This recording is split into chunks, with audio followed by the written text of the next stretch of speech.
Let me show you how to create this easy Photoshop trick.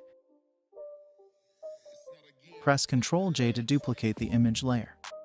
Go to Select and choose Subject. Add a layer mask. Now choose the Type tool and write your text. Press Ctrl T and scale it while holding the Shift button. Right-click here and choose Convert to Smart Object. Drag this layer under the image layer. Press Ctrl J to make a copy. Drag this layer over the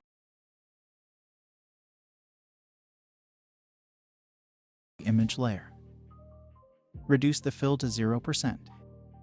Go to Layer Style and choose Stroke. Follow these settings.